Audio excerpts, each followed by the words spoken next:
বণিকের বাক্য লক্ষ্মী কুপিতা হইল, অল্প দিনে ছন্ন ছাড়া তাহারি করিল, ধন ঐশ্বর্য সব গেল ঘুরে, দাঁড়ে দাঁড় লক্ষ্মী তারে আনাইল বিদ্যার আগা। লক্ষ্মীবত করে বিদ্যা লয় বধূগণে, পূর্ব কথা বণিকের পড়ে গেল মনে। বুঝিল মনেতে কেন বিপাকে পড়েছে, অহংকারের ফলে তারে লক্ষ্মী ছেড়ে গেছে। করজোরে ভক্তি ভরে বণিক নন্দন কাঁদিতে কাঁদিতে করে লক্ষ্মীর স্তবন, স্তবস্তুতি শেষ করি প্রণাম করিল। লক্ষ্মীবত সার বলি মনেতে বুঝিয়া, গুরুবারে লক্ষ্মীবত করে গৃহে গিয়া, লক্ষ্মীর হইল কৃপা ঐশ্বর্য বাড়িলে, এই রূপে লক্ষ্মীবত প্রচার হইল। সুপ্রভাত, আবার একটা নতুন ব্লগে আপনাদের স্বাগত জানিয়ে আজকের দিনটা শুরু করলাম। এই যে আমাদের লক্ষ্মী ঠাকুর, আজকে বৃহস্পতিবার, তাই আমার পুজো সকাল সকালই হয়ে গেছে, ঘট পেতেছি। আর আজকে সামান্য কিছু ফুল পাওয়া গেছিলো আর মালা দিতে আসে, আজকে মালা দিয়ে গেছে। সেই মালার থেকে একটুখানি ফুল বার করে আর লক্ষ্মী ঠাকুরকে মালা দিয়ে পুজোটা কমপ্লিট করে নিলাম। আর এই যে আমাদের প্রত্যেক দিনকার মতো সেই গাছটা দেখিয়েছি যেখানে এই নীলকণ্ঠ ফুলগুলো হয়।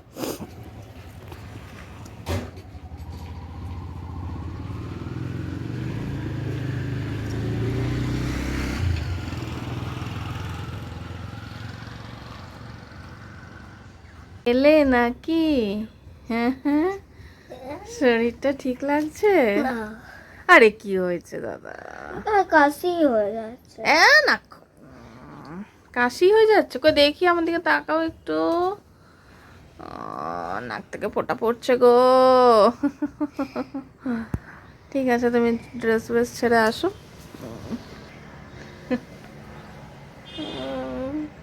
ঠিক আছে, তুমি যাও, ড্রেস ব্রেস ছেড়ে আসো।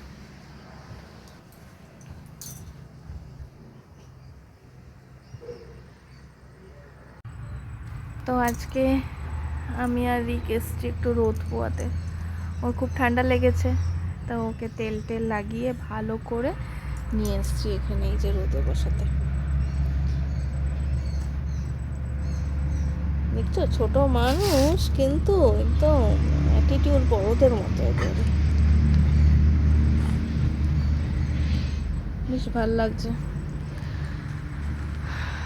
আলমারি জামা কাপড়গুলো রোদে দিলেও হতো, দেবো পরে আস্তে আস্তে, এখন তো ঘরেই আছি, টেনশন নেই কোনো।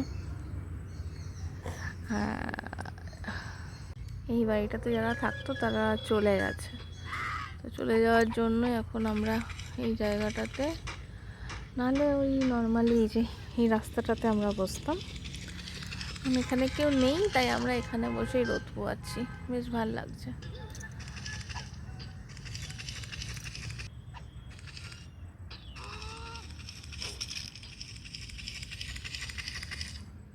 ওর কাজ করে যাচ্ছে। বৃহস্পতিবার, আজকে আলতা পরেছি, তাই তোমাদেরকে দেখাচ্ছি পাটা কেমন দেখতে লাগছে, যেন একটা বাজে টাইপের। এখন ঘরে আছি তো একটুখানি পাটাকেও ম্যানিকিওর পেডিকিওর এইসব করে করে ঠিক করতে হবে। সন্ধ্যাবেলা দেখো, ওর রিকু এখন ব্লগ দেখছে, আমার ব্লগই দেখছে, আর ওর শরীর কিন্তু আরেকটু খারাপ হয়েছে। আমি ভাবছিলাম যে যাই ওষুধ নিয়ে আসি, কিন্তু মা বললো সন্ধে হয়ে গেছে তো এখন আর যেতে হবে, ঘরে যেটা ওষুধ আছে সেটা দিয়েই কাজ চালিয়ে দিই আপাতত রাত অবধি, দেখি কি হয়। আর এই যে সেউ আর বোঁদে নিয়ে আমরা বসে পড়েছি। অ্যাকচুয়ালি বোঁদে না, ওই ছোট ছোট মিহিদানাগুলো, এগুলো রিকের খুব ভালো লাগে, কিন্তু সেউ দিয়ে খায় না, শুধু মিহিদানাটাই খায়। তো এই যে ও খাচ্ছে,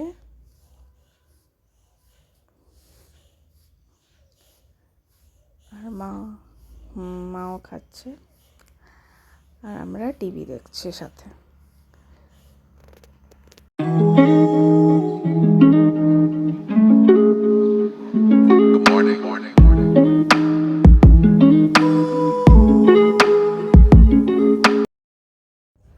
তো মা এখন বানাচ্ছে পায়েস, দুধ বসিয়ে দিয়েছে। আর আজকে তো আমাদের এমনি বৃহস্পতিবার নিরামিষ, তাই সন্ধ্যাবেলা এখন একটা বিশেষ কারণেই পায়েসটা হচ্ছে, তো পরে সেটা ডিসক্লোজ করছি। তো এই যে আতপ চাল, চিনি, কাজু, কিশমিশ সব নিয়ে এসছে। আর দুধের মধ্যে এলাচ দিয়ে দুধটাকে ফোটানো হচ্ছে। তো এখন মা করবে এটা তৈরি, মানে পায়েসটা তৈরি করবে।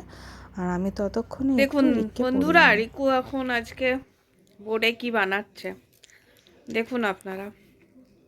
কি বানাচ্ছ তুমি? Cartoon character. একটু এদিকে তাকিয়ে বলো। Cartoon character. আহ,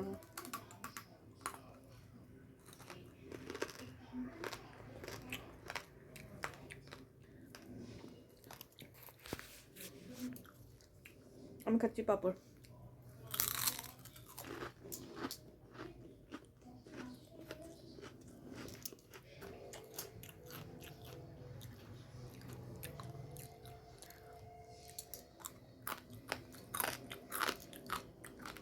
ঠিক আছে, ও কমপ্লিট করুক, তারপর আপনাদেরকে দেখাচ্ছি।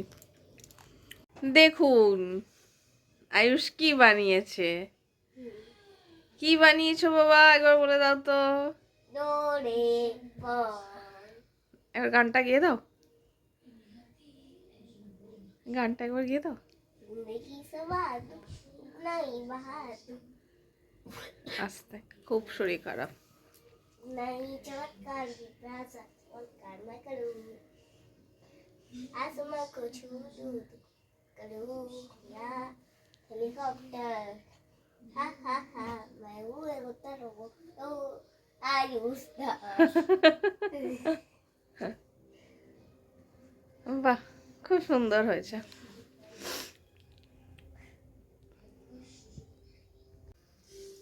তো আমার ইনস্টাগ্রামে, ইউটিউবে, ফেসবুকে সমস্ত রিল আপলোড হলো। এখন বাজছে ওই 10টার মতো। আর মা অনেকক্ষণ ধরে বলছে একটা নতুন জামা পরো, নতুন জামা পরো। তো এই জামাটা একটা আমি রিকের কাছে নিয়ে যাই, তারপরে রিক পুরো দেখাবে। তো এই জামাটা আলোক আগের বার বার্থডেতে দিয়েছিল। হ্যাঁ, আজকে আমার বার্থডে। তো আমি একটু ঝলক দেখিয়েছিলাম, মা পায়েস বানাচ্ছে। যেহেতু আজকে বৃহস্পতিবার, তো আমাদের তো আজকে নিরামিষ হয়, তো শুধু পায়েসটাই হয়েছে। অন্য কোনো দিন সেলিব্রেট করা যাবে। আর অফিসে থাকলে খুব ভালো করে এনজয় করতাম। ঠিক আছে, কোনো ব্যাপার না, সব সময় সমান যায় না। তো এখন মা অনেকক্ষণ ধরে বলেছে, এখন মা টিভি দেখছে। আর রিকেরও শরীরটা ভীষণ ভালো, ওই জন্য আমার মন মেজাজটা ঠিক ছিল না। তো এখনও নেই অবশ্য, হালকা হালকা শ্বাসকষ্ট হচ্ছে ওর একটু। ঠান্ডা লাগলে এই প্রবলেমটা হয়। তো এখন যাবো মায়ের রিয়াকশানটা দেখবো কি বলছে। তো রিকের শরীরটা ঠিক নেই, তাই ও আর ক্যামেরা ধরলো না। আমি দেখাচ্ছি, এটা হচ্ছে কুর্তিটা। এটা আগের বছর থেকে 1 বছর হয়ে গেল ভরা আছে আমার। তো এই জাস্ট এটা হচ্ছে কুর্তি। এমনি করে দেখানো ছাড়া আমার কাছে উপায় নেই। আর আমি এটার সাথে একটা লাল প্লাজো পরেছি, দাঁড়াও দেখি দেখাতে পারি কিনা। এই যে, তো আলটিমেট 10টার সময় আমি নতুন জামাটা পরলাম। আর মা একটু পায়েস করেছে, পায়েসটা খাবো। আর একটা ছোট্ট মা দোকান থেকে কেক নিয়ে এসছে। তো আজকে দেখি কি করি, কারণ কেক টেক তো আজকে খাবো না, কারণ সব কিছুতেই ডিম দেওয়া আছে এখানে। বাজার যাওয়ার আমাদের কাছে স্কোপ সবসময় থাকে না যে এগলেস কেক নিয়ে আসা হবে বা কিছু। ও থাকলে, যদিও ওর মনেই নেই। তো ঠিক আছে, চলো এনজয় করি যেটুকু টাইম আছে। আর তো এই যে ওই কাপ কেকগুলো থাকে, ওটাই একটা মা নিয়ে এসেছিলো সামনের দোকান থেকে। এখানে আর সেরকম তো বড় কেক পাওয়া যায় না, পাওয়া যেত যদি ডিসেম্বর মাস হতো। তো এখন এই কাপ কেকটাই আমি কাট করব। ছোটো কেক হলে এই আয়োজনটা দেখতে হবে যে মা করেছে, এটাই অনেক আমার কাছে। তো এখানে আমি রিককে ডাকছি আর বলছি, তুই মোবাইল দেখতে থাক, আমি একা একাই কেটে নিচ্ছি। তোর বার্থডেতেও আমি এরকমই করবো, তোকে কাটতে দেবো আর আমি চলে যাব। দিয়ে তখনও এসছে এখানে। আর দেখো, মোবাইল সেট করার তো কেউ নেই, তাই জন্য নিজেই ধরেছি আর নিজেই কাটছি। তো কি হচ্ছে বুঝতেও পারছি না, একটু অ্যাডজাস্ট করে নিও সবাই। তো এই যে কেক কাটিং হয়ে গেল আমার।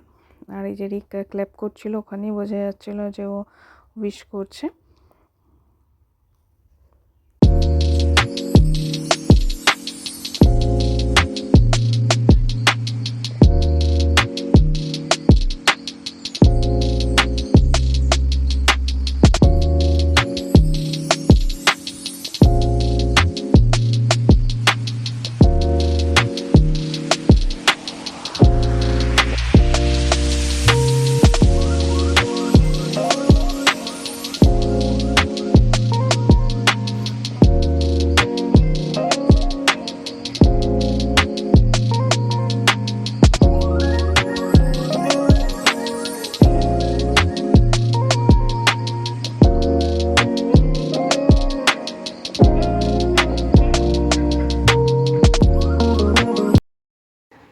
একটা ছোট কেক নিয়ে এসে কাট করলাম। তো ক্যামেরা ধরার কেউ নেই বলে একটু অ্যাডজাস্ট করে নিও তোমরা, কারণ কি ওটা একটু হচপচ হচপচ হলো। রিক অনেক ছোটো, রিককে বলতে পারি না, মা সেভাবে সেট করতে পারে না, তো তার জন্য অসুবিধা হয়। ট্রাইপড আছে, একটা ট্রাইপডটা সবসময় ইউজ করা হয় না। তো আজকের দিনটা ভালো মন্দ মিশিয়ে কেটে গেল। কালকে আবার একটা নতুন ব্লগের সাথে আসবো। তো আজকের জন্য গুড নাইট।